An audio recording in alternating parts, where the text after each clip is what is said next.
And for the third time, Peter Schumann starts from pole position. And again, Magnus Ockenhauer gets alongside him. Schumann making progressively slower starts then on each of these opportunities as Ockenhauer has cleared him before they reach turn one.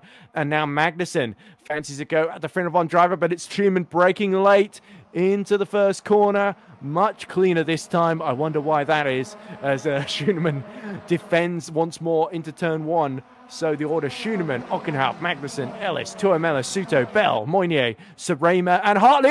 Oh, and off track goes Peter Schumann. Oh, and the leaders hit each other again, and Ockenhauer is round through Mike Bell, and then is that Moynier spinning as well? So it's absolute carnage then, just coming out of Villeneuve as everyone collides into each other. And there's Bell around.